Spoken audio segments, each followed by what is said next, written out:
বৃন্দগণ,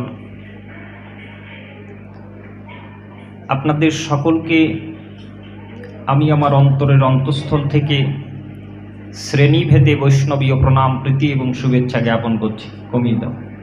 শ্রী চৈতন্য মহাপ্রভু তিনি জগজ্জীবকে শিক্ষা দেওয়ার জন্য নিতাইকে বলেছিলেন যে ভাই, তুমি এই গৃহস্থ লোকদের কি করে উদ্ধার হবে সেই হরিনাম প্রচারের দায়িত্ব তোমার কাছে থাকলো। শোনো শোনো নিত্যানন্দ, শোনো হরিদাস, জগতের সর্বত্র করহে প্রকাশ, বল কৃষ্ণ ভজ কৃষ্ণ কর কৃষ্ণ শিক্ষা, আর জীবের দ্বারে দ্বারে গিয়ে কর কৃষ্ণ ভিক্ষা। তাহলে নিতাইকে দায়িত্ব দিয়েছেন এবং হরিদাস ঠাকুরকে দায়িত্ব দিয়েছেন। এজন্য তারা এই দ্বারে দ্বারে কৃপা পরবশ হয়ে দ্বারে দ্বারে জগজ্জীবকে বলছেন, ওরে তোরা নিয়ে যা নাম, তোদের পরিণাম এই হরিনাম ভিন্ন তোদের আর গতি নাই। পুতি দ্বারে গিয়ে বলছে, মা ভিক্ষাং দেই, ভিক্ষা দাও। তখন মায়েরা বুঝতে না পেরে চাল ডাল কলা এনে দিচ্ছে। তখন নিতাই বলছে, মা আমরা তো ওই ভিক্ষা করবার জন্য আসি নাই, একবার দুহাত তুলে হরি বলো, আমরা চলে যাই।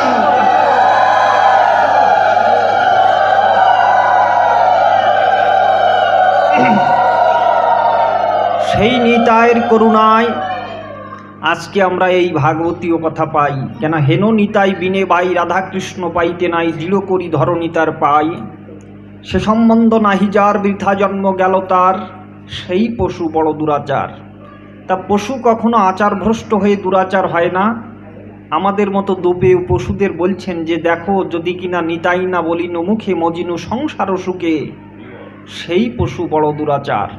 আমাদেরকে বড় দুরাচার বলছে। এই জন্য আমার মহাপ্রভুদের কৃপায় একমাত্র এই সভা, ভাগবতীয় সভা এবং ভাগবতীয় কথাকে তিনি প্রাণের ভিতরে জাগিয়ে দিয়েছেন। প্রাণের ভিতরে জাগিয়ে দিয়েছেন মানে যেখানেই বসবে মানুষ সেখানেই ভাগবতীয় কথা বলবে। যেমন কোথাও যদি যুদ্ধ হয়, যেমন এখন হচ্ছে ইসরায়েল এবং ফিলিস্তিনি যুদ্ধ, মানুষের মুখে মুখে সেই যুদ্ধের কথা যেখানেই বসছে সেখানে আলাপ আলোচনা হচ্ছে। রাশিয়া ইউক্রেন, যেখানেই মানুষ বসছে সেখানে সেই আলাপ আলোচনা হচ্ছে। এগুলো কেন হয়? একটা ট্রেন্ডিং চলে, সেই ট্রেন্ডিংয়ে মানুষ সেই বিষয়টা প্রসঙ্গ যখন আসে তখন সেইটা নিয়ে আলাপ আলোচনা করতে পছন্দ করে এবং সেটা নিয়ে আমরা আলাপ আলোচনা করি। তা মহাপ্রভু একটা জগজ্জীবকে, এই জীব হতভাগ্য জীব, এই জীবের সবই ছিল। মহাপ্রভু আসার আগে শাস্ত্র ছিল, মহাপ্রভু আসার আগে নাম ছিল, সব কিছুই ছিল বটে। পণ্ডিত ছিল, বড় বড় শাস্ত্র ব্যাখ্যা করার জন্য বড় বড় পণ্ডিত ছিলেন। কিন্তু সেই পণ্ডিত একটা বিষয়ের উপরে অনেক দিন পাঠ করতে পারতেন। যেমন বেদের থেকে একটা শ্লোক বলি, নাম হচ্ছে, শ্লোকটি হচ্ছে সর্বম খলিদং ব্রহ্ম। তা পণ্ডিতজি যদি চেষ্টা করেন, চেষ্টা পান, তাহলে তিনি এই সর্বম খলিদং ব্রহ্ম এই শব্দের উপরে বা এই বাক্যের উপরে তিনি টানা 15 দিন যাবৎ পাঠ করতে পারতেন। তবু এক কথা বারবার বলতেন না। প্রতিদিন নব্য ন্যায়ে ব্যাখ্যা করার ক্ষমতা তৎকালীন সময়ে, এখান থেকে 550 বছর আগে নবদ্বীপের পণ্ডিতদের ক্ষমতা ছিল, যে সমস্ত তর্ক চূড়ামণি, তর্ক অলঙ্কাররা ছিলেন। তাহলে শাস্ত্র ছিল, শাস্ত্রের ব্যাখ্যা ছিল, তবু মহাপ্রভু আসার প্রয়োজন ছিল কি? বলে সবই ছিল, কিন্তু ওই শাস্ত্র কথা বোঝাবার জন্য, শাস্ত্র কথা বোঝার জন্য হৃদয়ে অনুভব ছিল না। ওই শাস্ত্র কথাকে অনুভব করার জন্য একজন ব্যক্তির প্রয়োজন ছিল, যে কিনা সমস্ত মানুষকে একতরে কাছে ডেকে নিতে পারত, এমন ব্যক্তি ছিল না। যেমন মন্দিরে পাঠ করে যাচ্ছেন সর্বম খলিদং ব্রহ্ম, সেই ব্যক্তি যখন নদী থেকে স্নান সেরে যখন বাড়ির দিকে যাচ্ছে শালগ্রাম শিলাটা নিয়ে, গঙ্গা জলটাকে নিয়ে, তখন যদি কেউ তাকে শুইয়ে দিত, সে বলতো, এই তুই আমাকেও অপবিত্র তো করলি, বরং আমার শালগ্রাম শিলাটাকেও অপবিত্র করলি। আছে না, শুইয়ে দিলে যে গুরুর যায় জাতি কুল, তার তরিতে পার হবা, এই কথাটা কিন্তু ভাবা ভুল। তাহলে দেখা যাচ্ছে তার সে মন্দিরে কি পাঠ করলো, সমস্ত জায়গায় ব্রহ্মের অবস্থান, তাই তাকে সামান্যতম শুইয়ে দিল, তাই তার সে অপবিত্র হয়ে গেল। এটা হয় নাকি কখনো? তাহলে শাস্ত্রের চর্চা ছিল কিন্তু অনুভব ছিল না। তাই মিথিলার রাজকবি, মিথিলার জাতীয় কবি বলা হয়। বাংলার জাতীয় কবি যেমন ছিলেন চণ্ডীদাস, তেমন মিথিলার জাতীয় কবি ছিলেন বিদ্যাপতি।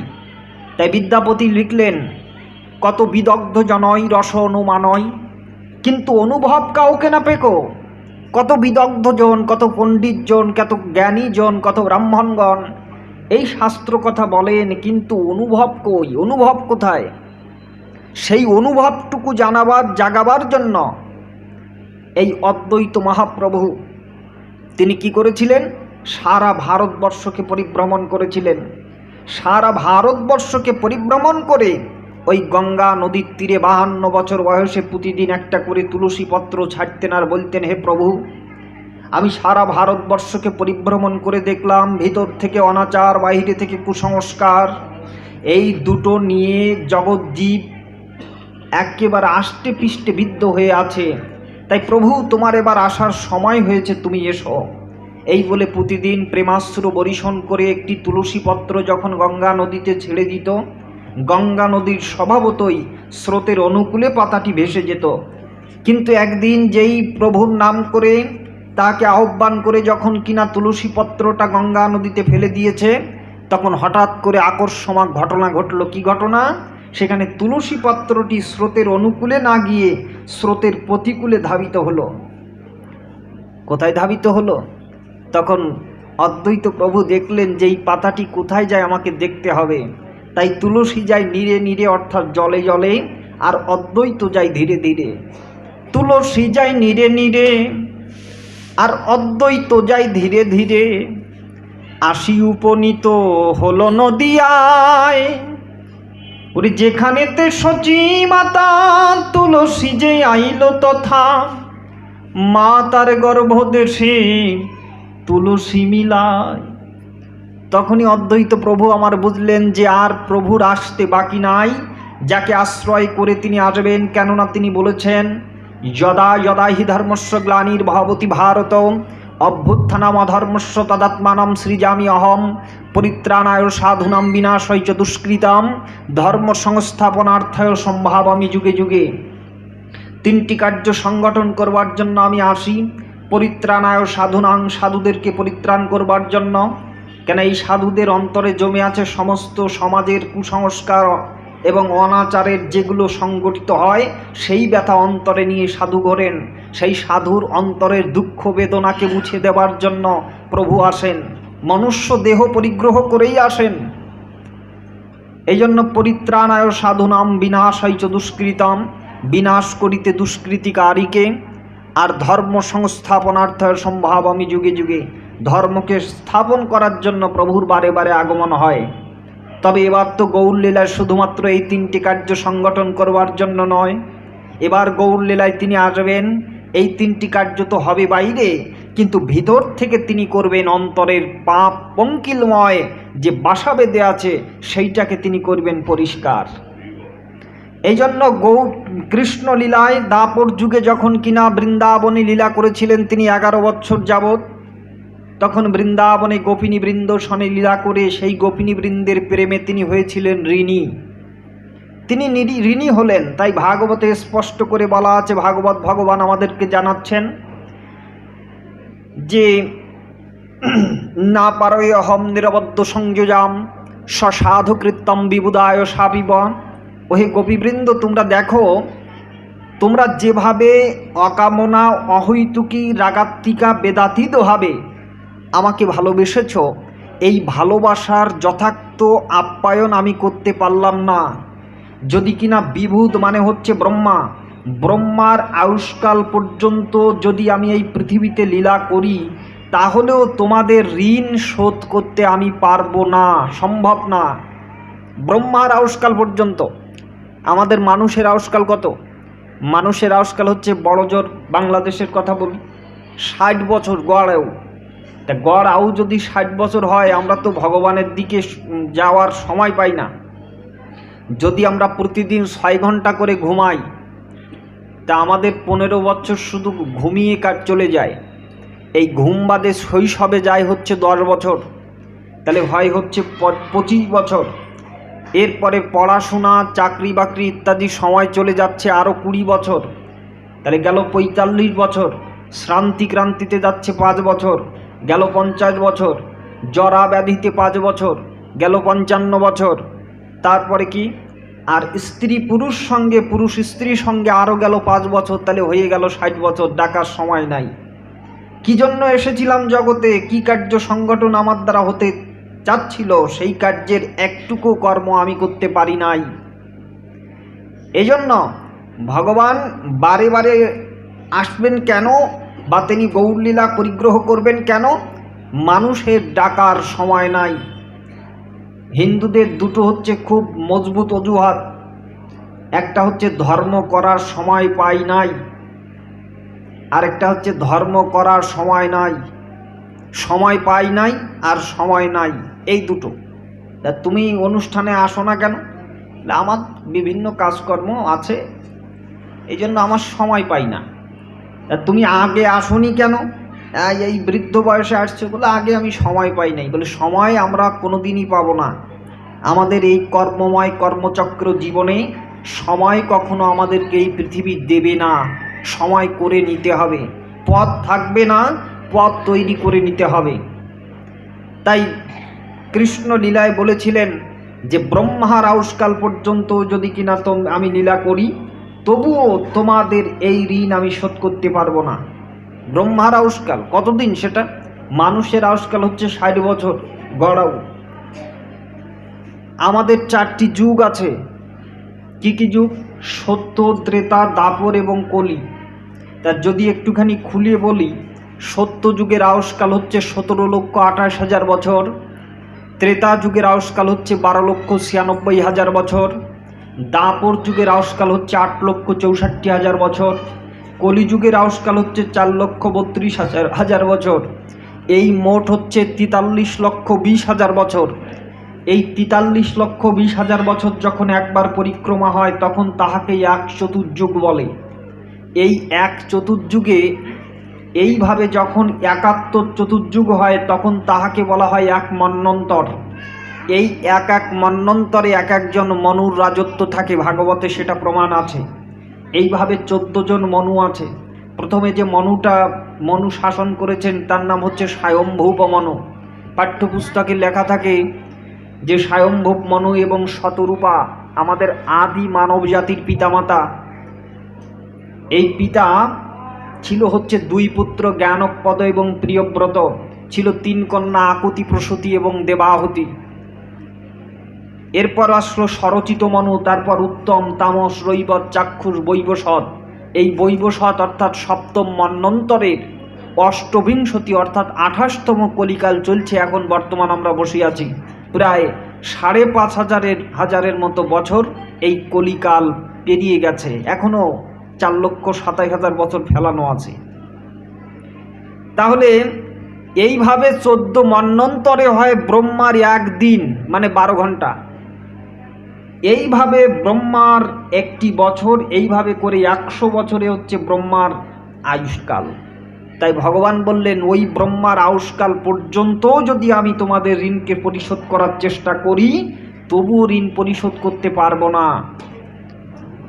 তাহলে ভগবান যদি ঋণী থাকেন, তাহলে অনন্ত কোটি ব্রহ্মাণ্ডের সব কিছু ঋণী হয়ে যায়। ঋণী থাকেন, তাই ভগবান ঋণী থাকবেন না, তিনি ঋণ পরিশোধ করবেন। কি করে পরিশোধ করবেন? তিনি শ্রীমতী রাধারানীকে বলছেন, রাধে, আমি ঋণ পরিশোধ করতে চাই, বলো কি দরকার আছে, কি করলে আমি ঋণটা পরিশোধ করতে পারবো? তখন রাধারানী বলছেন, তুমি যে অনন্ত শাস্ত্র উপহার দিয়েছ, অনন্ত শাস্ত্রের মধ্যে কথা বলেছ, এই শাস্ত্র হচ্ছে মনুষ্যের দিগদর্শনের একমাত্র পথিকৃৎ। এই শাস্ত্রের কাছে তুমি জিজ্ঞাসা করো, কি করে তুমি এই রাধা প্রেম ঋণকে তুমি শোধন করতে পারবে, মানে শোধ করতে পারবে। তাই সমস্ত শাস্ত্রকে ডাকা হলো, বেদকে ডাকা হলো। বেদ হচ্ছে সনাতন ধর্মের মূল স্তম্ভ। বেদ প্রণহিত ধর্মইয় ধর্মস্তদ বিপর্যয়, বেদ সাক্ষাৎ নারায়ণ স্বয়ম্ভূরিতি সুশ্রমঃ। ভাগবতেও বলা আছে, নিগম কল্পতরুর্গলিতম ফলম সুকাদমুখদামৃত দ্রবসমনিযুতম পিবত ভাগবত রসমালয়ম মুহুরহ রসিকা ভুবি ভাবুকা। বলছে, নিগম নামে একটা কল্পবৃক্ষ, তাহাতেই পরিপক্ক ফল যখনই হয়, সেই ফল পড়ে সুখের মুখে পড়ে, সেই শুকের মুখে যাহা কিছু থাকে তাই দিয়ে তৈরি হয় দ্রবণ। সেই দ্রবণটা কি না পিবত ভাগবত রসমালায়ম। খুব লক্ষ্য করবেন, কেন প্রত্যেকটা কথার মধ্যে গভীর ফিলোজফি লোকানো আছে। বলে নিগম নামে একটা কল্পবৃক্ষ, আমাদের বেদ হচ্ছে একটা অখণ্ড কল্পবৃক্ষ। এই রকম জ্ঞান ভাণ্ডার পৃথিবীতে আর কোথাও নাই, কোথাও হওয়ার সম্ভব নয়। বেদ হচ্ছে একটা অখিল জ্ঞান ভাণ্ডার। বেদ অখিল ধর্মমূলম স্মৃতিশীল চ তদ্বেদম আচরস্যৈব সাধুনম আত্মতুষ্টিরেব চ। কোথায় বলা হলো? মনু সংহিতায় মনু মহারাজ বলছেন যে বেদ অখিল ধর্মমূলম, বেদ হচ্ছে অখিল ধর্মের মূল। তাহলে এই বেদকল্প বৃক্ষ যে ফল, সেই ফলটা কি না সেই সারাতিসার হচ্ছেন গীতা। সর্ব উপনিষদ গাবদগ্ধা গোপাল নন্দন পার্থবর্ষ সুধীর ভোক্তা দুগ্ধম গীতামৃতং মহৎ। গীতা মাহাত্মে শ্রী বরাহ বৈষ্ণবীয় তন্ত্রে সারুক্ত শ্রী সুত গোস্বামী বলছেন, কি বললেন? যে সর্ব উপনিষদ গাবদগ্ধা গোপাল নন্দন পার্থবর্ষ সুধীর ভোক্তা দুগ্ধম গীতামৃতং মহৎ। গীতাটা কি? এটা উত্তর দিচ্ছেন, বলে সমস্ত উপনিষদ হচ্ছে গাভী স্বরূপ। গাভী উপনিষদ মানে বেদ। বেদের দুটো কাণ্ড, একটা হচ্ছে কর্মকাণ্ড, দ্বিতীয়টা হচ্ছে জ্ঞানকাণ্ড। কর্মকাণ্ড দ্বারা সমস্ত জগতের কর্মকাণ্ড পরিচালনা করতে হয়, আর জ্ঞানকাণ্ড হচ্ছে ধর্মীয় দর্শন, আধ্যাত্মিক চেতনা। আমাদের সনাতন ধর্মের তিনটে ঐতিহ্য, একটা হচ্ছে ধর্মীয় দর্শন, দ্বিতীয়টা হলো ধর্মীয় সাহিত্য, তৃতীয়টা হচ্ছে ধর্মীয় সংস্কৃতি। ধর্মীয় দর্শনের বেলায় সব কিন্তু এক, মানে আপনি প্রত্যেকটা শাস্ত্র ধর্মীয় যে দর্শনগুলো আছে এই দর্শনগুলো মেলাবেন, সমস্ত দর্শন এক হবে। সমস্ত দর্শন এক হবে। যেমন a+b² এই সূত্রটা বাংলাদেশেও যা, ভারতেও তা, তামাম পৃথিবীতে যেখানে যাবেন এই সূত্রের কোনো পার্থক্য নাই, এক। ঠিক আমাদের শাস্ত্র গ্রন্থের যে দর্শন, এই দর্শন খুব সুউচ্চ এবং সুমহান। তারপরে আছে আমাদের ধর্মীয় সাহিত্য, এই সাহিত্যের মধ্যে আছে লীলা, এই সাহিত্যের মধ্যে আছে আধ্যাত্ম চেতনা। লীলা কি? যেমন কৃষ্ণ লীলা হচ্ছে ভাগবত মহাভারত, রামলীলা হচ্ছে রামায়ণাদি, এইভাবে। আর ধর্মীয় সংস্কৃতি আবাহমান কাল ধরে এই বাঙালি হিন্দু জাতি কিন্তু আমাদের ধর্মীয় সংস্কৃতিকে রক্ষা করে চলেছি। যেমন দুর্গা পূজা আমরা খুব বড় করে করি, এটা আমাদের ধর্মীয় সংস্কৃতি। এই সংস্কৃতি অনেকভাবে অনেক জায়গায় করা হয়। যেমন বাংলাদেশে এবার 32,000 জায়গায় পূজা অনুষ্ঠিত হয়েছে। তাহলে কত কোটি টাকা সেখানে বাঙালি হিন্দু সমাজ ব্যয় করছে, এগুলো সংস্কৃতি। তাহলে গীতাকে ডাকা হলো, গীতা হচ্ছে বেদের সার। এবার গীতায় অন্তিম শ্লোকটা কি? ভগবানের অন্তিম উপদেশ হচ্ছে সর্বধর্মান পরিত্যাজ্য মাম একম শরণম ব্রজ অহং তাম সর্ব পাপেভ্য মোক্ষয়িষ্যামি মা শুচ। Arjun, abandoning all rules of conduct, সর্বতভাবে ছাড়ি অন্য অভিলাষ, জ্ঞান কর্ম সহবাস, আনুকূল্যেন কৃষ্ণানুশীলম, শুদ্ধ ভক্তি বলি যারে, ভক্তি শাস্ত্র সুবিচারে, শ্রীরূপের সিদ্ধান্ত বচন। এই শ্রবণ কীর্তন স্মৃতি সেবার্চন দাস্যনতি সক্ষ আত্মনিবেদন হয়, সাধকের ভক্তি অঙ্গ, সাধকের জাহের অঙ্গ, সদা সাধু জনসঙ্গময়। কাজেই গীতার অন্তিম প্রতিশ্রুতি হচ্ছে তুমি টেনশন করো না, তুমি চিন্তা করো না। কেন? চিন্তা মানুষকে জীবিত অবস্থায় পড়ায়, মৃত অবস্থায় তো অগ্নি একবার পড়ায়, চিতা মানুষকে একবার পড়ায়। চিতা দহতি নির্জীবম, অর্থাৎ চিতা নির্জীব প্রাণীকে পড়ায় একবার, কিন্তু চিন্তা দহতি সজীবম, এই চিন্তা মানুষকে বারে বার পড়ায়, সর্বক্ষণ পড়ায় এবং অত্যন্ত জ্বালা দেয়, অত্যন্ত কষ্ট দেয়। এই চিন্তার দহনে আমরা সব একেবারে উতাল পাতাল উন্মাদের মতো হয়ে যাই। তাই ভগবান সেখান থেকে বলছেন, মা বই ভয় পেও না, আমি আছি, আমার উপরে ভান্যাস্ত করো, তাহলেই তুমি তোমার আর জীবনের কোনো পাপ থাকিবে না, আমি তোমাকে উদ্ধার করিব। এই যে কথাটা ভগবান বললেন, এই সমস্ত কিছুকে অর্পণ করেছেন কোন ভক্ত? আমরা যারা সংসারী জীব, আমরা সমস্ত কিছু অর্পণ করতে পেরেছি? এটা মুখে বলি বাবা, কিন্তু কাজে আমরা একটুকু দিতে পারি নাই। এমনকি যারা ব্রহ্মচারী বা যারা সন্ন্যাসী তারা কতটুকু কী করেছে আমি জানি না। তবে বর্তমান সময়ে দিকে যখন মঠ মন্দির ইত্যাদির দিকে আপনারা লক্ষ্য করছেন, দেখবেন বড় বড় সন্ন্যাসী হয়েছেন বটে, সন্ন্যাসীর কিন্তু নারী সঙ্গ করা নিষেধ। সন্ন্যাসীর নারী সঙ্গ করা নিষেধ। বেড়ে গেল কি করি? পরিচালক কই? বেড়ে গেল কি করি? একটু কমাই দাও, ভালোই তো চলছিল। সন্ন্যাসীর নারী সঙ্গ করা হচ্ছে নিষেধ। সন্ন্যাসীর আনন্দ উপভোগ, যেগুলো দৈহিক সুখ মেলে, সেই দেহ সুখ পালন করা নিষেধ। মহাপ্রভু তার লীলায় বলেছেন, ভালো না খাইবে ভালো না পরিবে। এটা সন্ন্যাসীদের নিয়ম, সবার জন্য বাবা এক নিয়ম না। গৃহস্থদের জন্য এক নিয়ম, সন্ন্যাসীর জন্য আরেক নিয়ম, ব্রহ্মচারীর জন্য এক নিয়ম, বানপ্রস্থির জন্য এক নিয়ম। কাজে বর্তমান সময়ে সন্ন্যাসীদের দেখা যায়, আপনি সে একজন সন্ন্যাসীকে ডাকবেন, তিনি আসবেন, এসি গাড়িতে চড়ে এসি বাড়িতে থাকবেন, তার জন্য বিশেষ বিশেষ সেবার ব্যবস্থা করতে হবে। তাহলে দেখা যাচ্ছে যে ছোট্ট পরিবার থেকে সে চলে গিয়েছে, এখানে ঠিকমতো খাওয়া হতো না।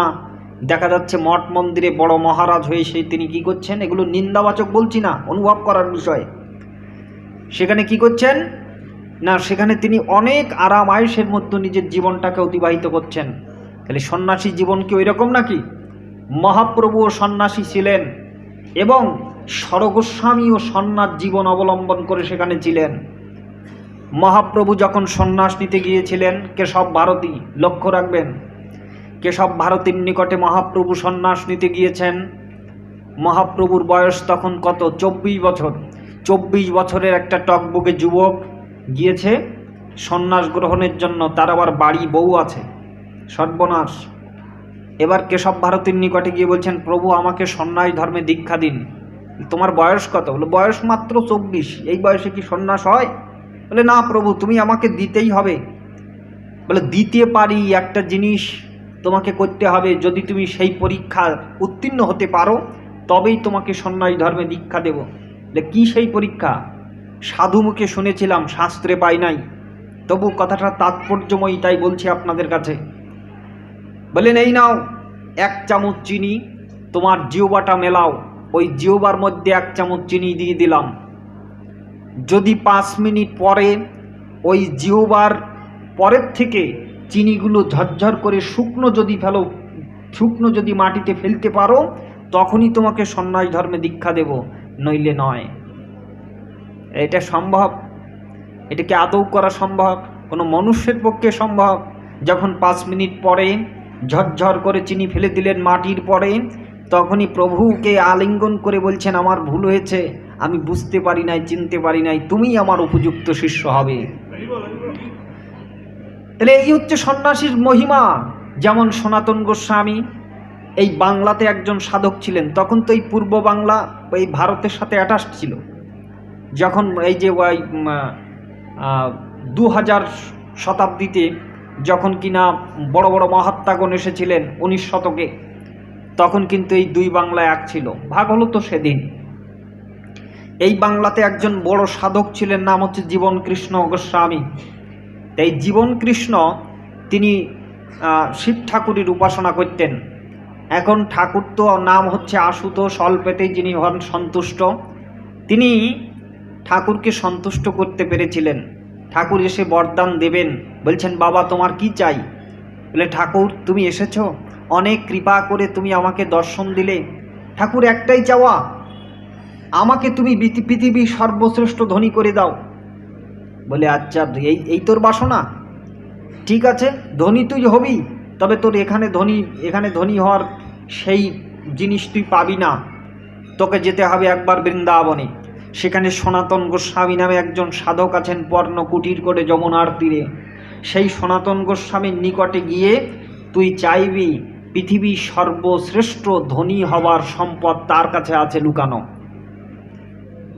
এখন উনি চলে গিয়েছেন, হাঁটতে হাঁটতে হাঁটতে হাঁটতে বৃন্দাবনের যমুনা তীরস্থ সেই পর্ণ কুটিরের আশ্রয় তিনি চলে গিয়েছেন। বাস্তবিক পক্ষেও তো তাঁরা কুটির বাঁধতেন না, তেনারা বিভিন্ন গাছের তলায় শয়ন করতেন, এক এক বৃক্ষের তলায় এক এক দিনে শয়ন। এরকম নয় যে আজকে এই বৃক্ষের তলায় শুয়েছি আবার আগামী দিন এই বৃক্ষের তলায় শোবো। তার কারণ আগামী দিন যদি এই বৃক্ষের তলায় আমি শুই, তখন বলে অন্য সাধু যদি শুয়ে পড়ে, বলে আমার জায়গায় তুমি শুয়েছো কেন? হ্যাঁ, তাতেও আমার আসক্তি আসতে পারে। যেমন দেখেন, যেখানে সপ্তাহব্যাপী পাঠ হয়, বলে প্রতিদিন যদি পাঠ শুনবার জন্য আমরা আসি, তাহলে এক একজন এক একটা জায়গা ধরে পাঠ শুনি। তাই এইটুকের মধ্যে দেখা যাচ্ছে কি, অনেকে অনেক জায়গা বলে আমার জায়গায় তুমি বসলে কেন? ঠিক না? আমার অনেক সময় দেখা যায় অন্য জায়গায় গিয়ে আমাদের অন্য যদি বিছানা দেওয়া হয় তবু কিন্তু ঘুম হয় না। তাহলে এতটুকুর মধ্যে আমাদের এই আসক্তি লেগে থাকে। আর সেখানে মহাজনরা কি করছেন, এক এক বৃক্ষের তলায় এক এক দিনের শয়ন, যাতে প্রত্যেকটা বৃক্ষের তলায় থেকে আমার আসক্তি না জন্মে যে এই বৃক্ষের তলায় আমি শুই। প্রত্যেকটা বৃক্ষের তলায় আলাদা আলাদা শয়ন করেন কেন? তার কারণ প্রত্যেকটা বৃক্ষ সাক্ষী আছে বৃন্দাবনের কৃষ্ণ লীলার। সেই কৃষ্ণ লীলাময় সেই লীলা সত্তাখানা প্রত্যেকটা বৃক্ষ দিতে পারেন। এই জন্য প্রতিটা বৃক্ষের তলায় বৃন্দাবনে প্রতিটা ধূলিকণার সাথে তেনারা যুক্ত হন। জীবন কৃষ্ণ গোস্বামী গিয়ে বলছেন, প্রভু আপনার কাছে পাঠিয়েছেন স্বয়ং শিব ঠাকুর, আপনি দিন। পৃথিবীর সর্বশ্রেষ্ঠ ধনী হবার সম্পদ আপনার কাছে লুকায়িত আছে, আপনি করুন, দিন আমাকে। তখন সনাতন গোস্বামীর মনে পড়ে গিয়েছিল। কি মনে পড়েছিল? যে তিনি যমুনার ধার দিয়ে এক সময় হাঁটছিলেন, হাঁটতে হাঁটতে একটা পরশ পাথর পেয়েছিলেন। সেই পরশ পাথরখানা তিনি হাতে তোলেন নাই, তিনি পা দিয়ে ওই পরশ পাথরখানার জঞ্জালের মধ্যে তিনি পুড়ে রেখেছিলেন। পরশ পাথর মানে কি? যাহাতে লোহায় স্পর্শ করিলে লোহা সোনা হয়ে যায়। সেই পরশ পাথরখানা বলছেন অমুক জায়গায় যাও, ওই আবর্জনার ভিতরে দেখো একটা পরশ পাথর আছে, ওইটা পেলে তুমি জগতের সব থেকে ধনী হতে পারবে। কেন? ওই পরশ পাথরে যত লোহায় স্পর্শ করানো যায় তত কিন্তু সোনা তুমি পাবে, আর যে সোনা পায় সে তো ধনী হয়ে যায়। যে দেশের যত সোনা বেশি, খনিজ সম্পদ বেশি, সেই দেশ তত সমৃদ্ধিশালী। বাংলাদেশে নাই, এই জন্য বাংলাদেশ ঋণ করে করে দেশ চলছে। হাজার হাজার কোটি টাকা ঋণী রয়েছে বাংলাদেশ। এগুলো যারা সরকারি চাকুরিজীবী তারাই জানেন ভালো। এখন জীবনকৃষ্ণ সেইখানে গিয়ে জঞ্জালের মধ্যে দেখেন যে সেই পরশ পাথরখানা রয়েছে। তিনি পরশ পাথরখানা, তার কাছে একটা ছোট্ট ছিল কেইচি লোহার, সেই লোহার কেইচিখানা নিয়ে তিনি সেই পরশ পাথরখানায় স্পর্শ করলেন। স্পর্শ করার পরে সেই লোহার কেচিখানা সোনা হয়ে গেল। যেই সোনা হয়ে গেল, পথের ধার দিয়ে যাচ্ছেন, বলছেন কি, আর মনে মনে চিন্তা করছেন, এত একটা মূল্যবান সম্পদ, এই সম্পদখানা হাত দিয়ে নয় পা দিয়ে তুলে রেখেছিলেন জঞ্জালে, তাহলে নিশ্চয়ই এই সম্পদের থেকেও আরও বড় কোনো সম্পদ ওই সাধুর নিকটে আছে যেটা আমাকে দেয় নাই। তাই আবার ওই মণি নিয়ে ছুটলেন সাধুর নিকটে। সাধুর নিকটে মণি নিয়ে ছুটে পা জড়াই ধরে বলছেন, সাধু মহাশয় আমাকে দিতে হবে, এই পৃথিবীর সব থেকে শ্রেষ্ঠ সম্পদ আপনার কাছে লুকায়িত আছে, সেই সম্পদ আমাকে দিতে হবে। তখন গোস্বামী বলছেন, দেখুন আমার কাছে আর কিছুই নাই, জড় সম্পদ আমার কাছে কিছুই নয়। বলে তাহলে কি আছে আপনার কাছে এমন যার জন্য আপনি মণিকেও মণি জ্ঞান করেননি, পা দিয়ে রেখেছিলেন জঞ্জালে? হ্যাঁ, বললেন তাহলে যদি এটা তুমি পেতে চাও তাহলে এই মণির আসক্তি তোমাকে ত্যাগ করতে হবে। এই মণিটাকে ফেলে দাও যমুনার জলে, আর যমুনার থেকে স্নান করে চলে এসো আমার এখানে। তখন যমুনার জলে ফেলে দিল। এত বলি নদী নীরে ফেলিল মানিক, তখন নদীতে ফেলে দিয়ে তখন তাহাকে দীক্ষা দিলেন কৃষ্ণ মন্ত্রে। কৃষ্ণ মন্ত্র প্রবেশন মায়া দেহস্য না শত। যখন একজন গুরুদেবের কাছ থেকে আমরা দীক্ষা নিই, তখন গুরুদেব আমাদের কর্ণকুহারে কি করেন? বীজ মন্ত্র প্রদান করেন। গুরুদেবের সাথে আমাদের মিলন হয়, তবে সেটা নিম্ন বীজে নয়, ঊর্ধ্ব বীজে মিলন। গুরুদেবের জিহ্বা হয় লিঙ্গ, আমাদের কর্ণ হয় যোনি, আর গুরুদেবের জিহ্বা হতে উদ্গৃত কৃষ্ণ মন্ত্র হন বীর্যমণি। সেই বীর্যমণি প্রবেশ করে হৃদয় গুহায় যখন কিনা সেই বীর্য সম্পদখানা যখন লালিত পালিত করা হয়, তখন এই হৃদয়ে জন্ম হয় ভক্তি বৃক্ষ। এই ভক্তি বৃক্ষ বেয়ে বেয়ে সেই ভগবানের সান্নিধ্যে যাওয়া সম্ভব হয়। নিতাই গৌর প্রেমানন্দে হরি বল।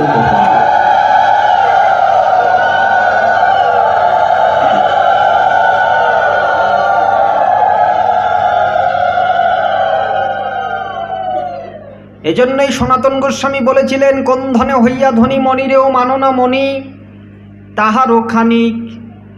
এত বলি নদিনীরে ফেলেছিল মানিক, মানিক ফেলে দিল এই ধন প্রাপ্তি করবার জন্য। তাহলে সন্ন্যাস জীবনটা ঠিক তেমনই, যেটা নিষ্কিঞ্চন জীবন, যেটা একেবারে আসক্তি বর্জিত জীবন।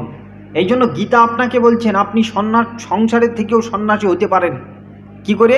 সেই সূত্র গীতা আপনাকে শেখালেন। গেও স নিত্য সন্ন্যাসী নদেষ্টি নকাঙ্কতি, নির্দ্বন্দ্বহি মহাবাহ সুখং বন্ধাত প্রমোচ্যতে। অর্জুন শোনো, এ সন্ন্যাস করছো, কলিযুগে খুব কঠিন, তুমি সংসারে থেকে সন্ন্যাসী হও। এলে এটাও কি সম্ভব? হ্যাঁ সম্ভব। কিভাবে? গেও স নিত্য সন্ন্যাসী, সেই বড় নিত্য সন্ন্যাসী, নদেষ্টি নকাঙ্কতি, যার জীবনে কোনো দেশ নাই, যার জীবনে কোনো আকাঙ্ক্ষা নাই। তাহলে আকাঙ্ক্ষা আশাপাশে বদ্ধ মনুষ্য আমরা সবাই, আমাদের আকাঙ্ক্ষা কি বর্জন করা সম্ভব? বলে আকাঙ্ক্ষাকে তুমি রাখো কর্তব্য জ্ঞানে, আর জগতের সমস্ত বস্তু থেকে আসক্তিটাকে তুমি করো বর্জন, তবেই হবে যথার্থ তোমার সন্ন্যাস সাধন। তাই গীতাই এই তত্ত্বখানা শিক্ষা দিলেন।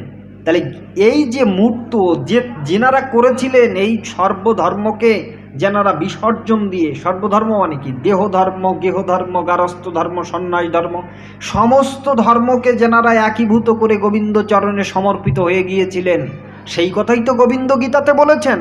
তা সেই অর্থগুলো, বাক্যগুলো পালন করলেন কারা? এই পালন করলেন, সেটা কিন্তু সেই ভক্তের কথা গীতার মধ্যে লেখা নাই। সেই ভক্তের কথা লেখা আছে কোথায়? না শ্রীমদ্ ভাগবতে। এই জন্য বেদের নির্যাস দিয়ে তৈরি হয়েছে গীতা, আর গীতার নির্যাসে, গীতার অন্তে তৈরি হয়েছে শ্রীমদ্ ভাগবত, যেখানে ভক্তের এমন মূর্ত মন্ত্র রূপে দেখানো হয়েছে যে ভক্ত নিজেকে এমন স্তরে নিয়ে গিয়েছেন যেখান থেকে যাহা যাহা নেত্র পড়ে সবই কৃষ্ণ স্ফুরে। আমরা ভাগবতের প্রহ্লাদ চরিত্রের মধ্যে দেখি যে তাহাকে বিষ মাখানো অন্ন দেওয়া হয়েছে, খেয়ে তার মৃত্যু হয় নাই। তাকে পাহাড় থেকে ফেলে দিয়েছে সাগরে, সেখানে তার মৃত্যু হয় নাই। তাকে হাতির পায়ের নিচে চাপা দেওয়া হয়েছে, সেখানেও তার মৃত্যু হয় নাই। কারণ কি? কারণ তিনি অনন্য শরণ, অনন্য ভক্ত, তিনি, তার ক্ষয় হওয়া সম্ভব নয়।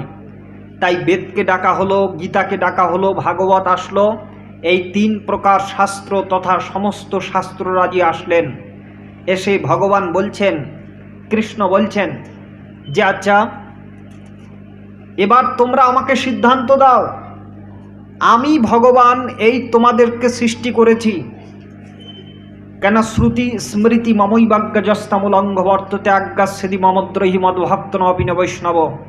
তোমরা ভক্ত হয়েছ, আমি এই শাস্ত্র তৈরি করে শাস্ত্র মাপিক চলে তো হয়েছ, এবার শাস্ত্র তুমি সিদ্ধান্ত দাও, মানুষকে কি করে ভক্ত করতে হয় এটার সিদ্ধান্ত তোমার পরতে পরতে লেখা আছে, কিন্তু ভগবান আমি কি করে এই রাধা প্রেম সম্পদকে শোধন করব, মানে শোধ করব, এটার উপায় তোমরা বলে দাও। তখন কেউ আর সামনে যায় না।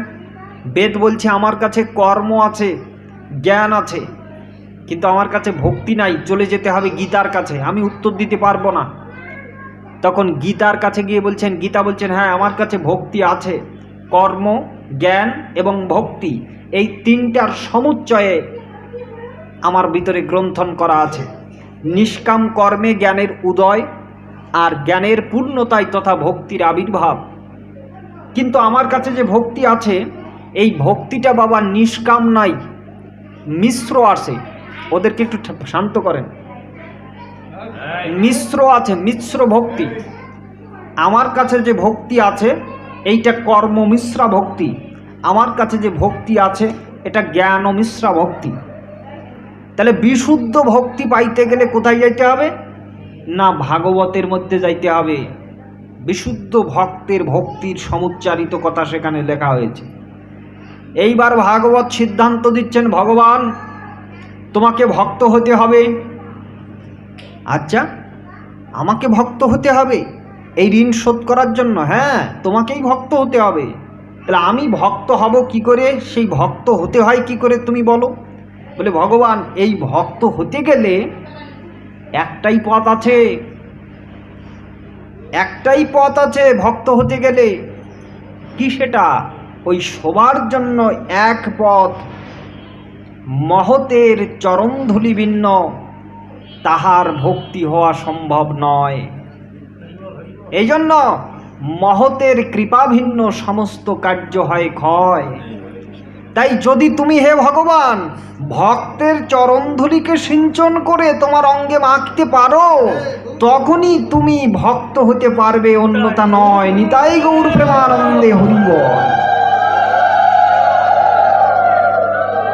বললেন, কৃষ্ণ বলছেন আমি ভক্ত হব। তখন ভগবান ভক্ত হতে গেলে রাধারানীর কাছ থেকে তিনি ভিক্ষা চাইলেন, হে রাধে তুমি আমাকে সম্পদ অর্পণ করো। কি সম্পদ? কেন ভক্তির ভাবনা করতে গেলে আমি আর এ দেহ থাকবো না, আমি আর এই কালো থাকবো না, আমি গৌরবর্ণ হব। আমি তোমার সাথে মিলেমিশে একাকার হয়ে গুপ্ত বৃন্দাবনে নবদ্বীপের মাটিতে আমি জন্ম লাভ করব। তাই তো রাধা অঙ্গ কৃষ্ণ অঙ্গ দুয়ে মিলে হলো শ্রী গৌরাঙ্গ। সঙ্গে নিয়ে সাঙ্গপাঙ্গ হরিনাম বিলায়। হায় রে কি তার রূপ মাধুর্য, হার মানে ওই চন্দ্র সূর্য মায়ার কুজ্জ টিকা কাঠে যাহারি কৃপায়। এসো প্রভু নিত্যানন্দ তুমি জাগাও নিত্য আনন্দ, কাম কামনা করে বন্ধ করো প্রেম উদয়। বন্দি অদ্বৈত চরণে গদাধর শিবাস শরণে, পঞ্চরসে পঞ্চতত্ত্বে জীবন কর ধন্য। ঢালিয়া করুণা বরি তোম তনু মোরে সিক্ত করি, যেন বলি হরি হরি হয়ে দীনদন্ন। কৃষ্ণ আমার বলছেন, কৃষ্ণ বললেন কি যে রাধে তোমার কাছ থেকে আমাকে ভিক্ষা দাও। কি ভিক্ষা? তিনটা জিনিস ভিক্ষা চাইলেন তিনি। প্রথমটা হচ্ছে তোমার ভাব আমাকে ভিক্ষা দাও, তোমার কান্তি আমাকে ভিক্ষা দাও। আমি যে তুমি যে ভাবে ঘোরো সেই ভাব আমার মধ্যে নাই। যেমন রাধার ভাবটা কেমন? অকামনা, অহৈতুকী, রাগাত্মিকা এবং বেদাতীত ভাব। এই ভাব ভগবানের মধ্যে নাই। ভগবান তো অনন্যান মহতময়ান, সবাই তাকে পূজা করি আমরা সবাই, কিন্তু ভক্ত হলে কি তাকে পূজা করা যায়? তাকে সবাই পূজা করেন নাকি? ভগবানকে ভক্ত পূজা করবেন, এটাই নিয়ম। তাই বললেন তোমার ভাবটা আমাকে ভিক্ষা দাও। কি ভাব ছিল? একদিন নিধুবনে রাধাকৃষ্ণ দুইজনে পাশাপাশি সুখাসনে করেছে উপবেশন। কৃষ্ণ বলে ডেকে, রাই শুনো বিনোদিনী রাই, জীবন ভরে আমি যাহা চাই তুমি আমাকে করেছো অর্পণ, কিন্তু আজকে আমি তোমাকে কিছু দিতে চাই, বলো কি প্রয়োজন তোমার বিনোদিনী রাই। কিন্তু রাধা কি বলেছিলেন? তুমি বাসো বানা বাসো ভালো, তাতে দুঃখ নাই, আমি তোমাকে বাসিব ভালো, এই ভিক্ষা চাই। একটুখানি কমাও দিন বাবা, ভোকালটা ওঠানামা করছে কেন? রাধেশ্যাম, আমি তোমাকেই বাসিব ভালো, এই ভিক্ষা চাই। তাই তোমার ভাবটা আমাকে দাও, তোমার কান্তি আমাকে দাও। কান্তি মানে দেহের অঙ্গের যে কান্তি, যে অবয়ব, যে বৈশিষ্ট্য, সেই কান্তিটা আমি চাই। আর কি? তোমার বিলাসটা আমাকে দাও। বিলাস? কোন বিলাস? তুমি আমাকে ভালোবেসে কি সুখ পাও এটা আমি কৃষ্ণ থেকে আমি জানি না। তাই তোমার ভাবে আমি নিজেকে বিভাবিত করতে চাই। আমাকে ভালোবেসে তুমি কি সুখ পাও, এই বিলাস সম্পদখানা তুমি আমার কাছে দাও। এই তিন ভাবনাকে অঙ্গে করে আমি তোমার এই প্রেমের ঋণটাকে আমি শুধরাবো পরবর্তী লীলায়। তাই রাধা কি বলেছিল? প্রভু তুমি একা সেই প্রেম শোধন করলে হবে না, এই প্রেমটাকে তুমি সমস্ত মানুষকে এই খোলা বাজারে দিতে হবে। চিরকাল নাহি করি প্রেম ভক্তি দান, ভক্তি বিনা ত্রিজগতের নাহি পরিত্রাণ। সকল জগতে মরে করে বিধি ভক্তি, কিন্তু বিধি ভক্তি ব্রজভাব পাইতে নারে শক্তি। ঐশ্বর্য ভাবেতে ভক্ত ভজন করিয়া, বৈকুণ্ঠেতে যাই চতুর্বিধ মুক্তি পাইয়া। ষাষ্টি সারূপ্য সামীপ্য সালক্য, সাযুজ্য নালয় ভক্ত যাতে ব্রহ্ম ঐক্য। যুগধর্ম প্রবর্তাইম নাম সংকীর্তন, আর নিরপরাধে নাম লইলে পাবে প্রেমধন। তাই গৌর আমার এসেছেন তাই মহাজন লিখলেন বাসু ঘোষ, যদি গৌর না হইত তবে কি হইত কেমনে ধরিতাম দেন, রাধার মহিমা প্রেম রস সীমা জগতে জানাতো কে, যদি গৌর না হইত। এখান থেকে 550 বছরের ইতিহাস।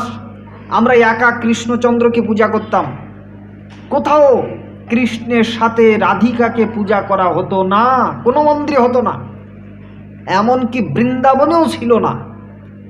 যখন আমার মহাপ্রভু আসলেন এবং মহাপ্রভু সরগোস্বামীদের দ্বারা যখন বৃন্দাবন উদ্ধার করালেন, তখনই মহাপ্রভু রাধা প্রেমের কথা, গোপন কথা সবার সম্মুখে প্রকাশিত করে দিলেন।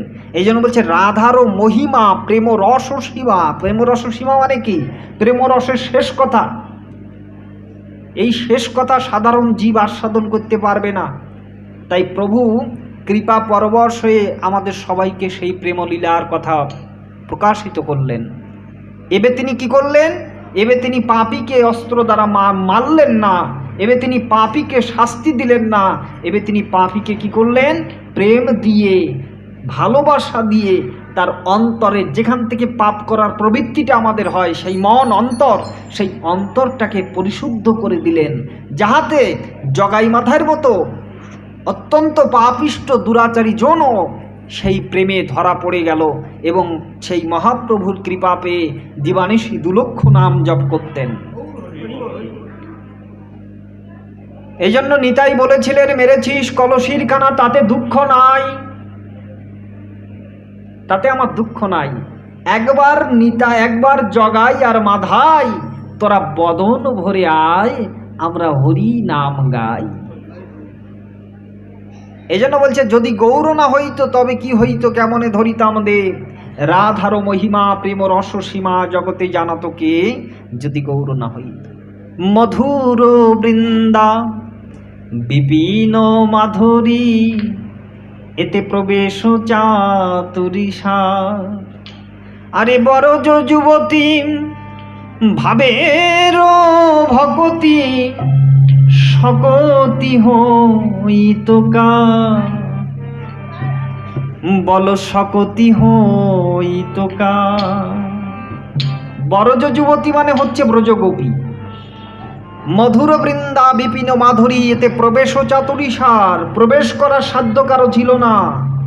যেমন আপনি যদি বৃন্দাবনে যান, ঘুরে আসেন, বৃন্দাবনে এখান থেকে তীর্থ পর্যটন করার জন্য ভারত বৃন্দাবনে অনেকেই ঘুরে আসেন, কিন্তু বৃন্দাবনে ঘুরে আসা এক জিনিস, আর বৃন্দাবনের সাধনায় নিজেকে প্রতিষ্ঠিত রেখে সাধন ভজন করা আরেক জিনিস। যেমন ভারতের শান্তিনিকেতন বিশ্ববিদ্যালয়ে একটা ঘুরে আসা এক জিনিস, আর শান্তিনিকেতনের ছাত্র হয়ে শিক্ষা অর্জন করাটা আরেক জিনিস। শান্তিনিকেতনের শিক্ষা অর্জন করাটা আরেক জিনিস। যেমন ঢাকা বিশ্ববিদ্যালয়টা ঘুরে আসা এক জিনিস, আর ঢাকা বিশ্ববিদ্যালয় থেকে পাশ করে বেরোনো আরেক জিনিস। এই জন্য বলছেন মধুর বৃন্দা বিপিন মাধুরী, এতে প্রবেশ চাতুরিষার, প্রবেশ করতে পারবেন কে না? বরজ যুবতী ভাবের ভগতি, এতে সকতি হইত কা। এটা শক্তি কারো ছিল না, কিন্তু মহাপ্রভু কৃপা পরবশ হয়ে তিনি আমাদের শক্তি সঞ্চার করেছেন। তারপরে কি বলছেন? ওরে গাও গাও পুন গৌরাঙ্গের গুণ, সরল করিয়া মন। গাও গাও পুন গৌরাঙ্গের গুণ, সরল করিয়া মন।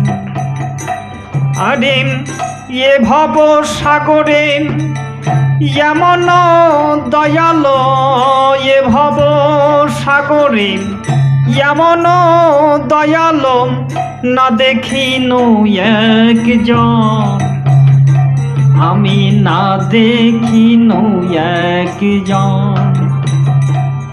ওরে আমি দেখি নাই, দেখি নাই, দেখি নাই, দেখি নাই এমন দয়াল, যে মার খেয়ে প্রেম বিলায়, আর যাকে তাকে জড়িয়ে ধরে বলবে একবার হরি নাম দিয়ে একবার আমায় কিনে নাও, কিনে নাও, কিনে নাও। এমন পতিত পাবন অবতার যে কিনা যাকে তাকে দেখে তারা বলে একবার দুহাত তুলে হরি বলে আমাকে কিনে নাও।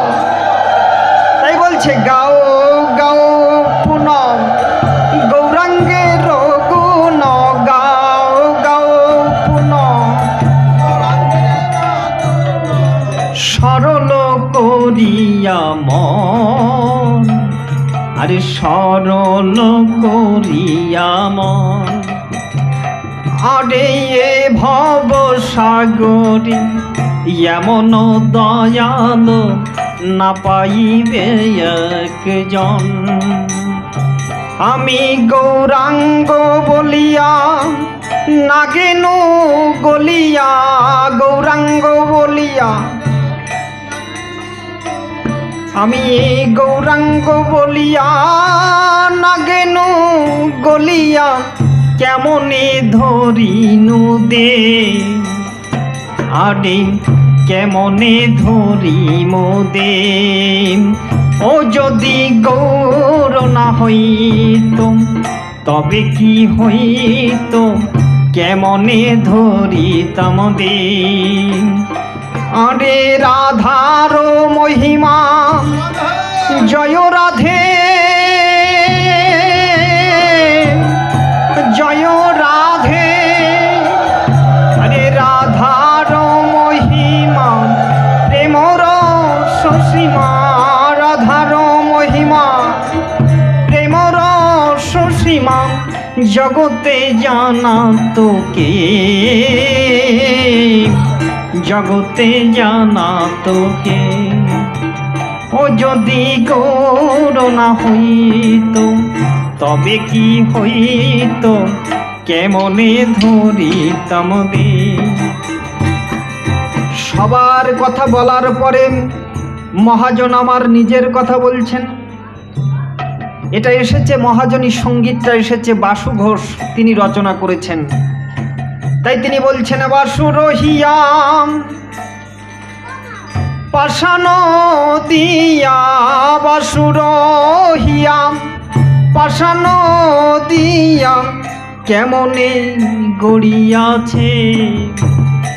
ওরে পাষাণ হলে গলে যেত, পাষাণ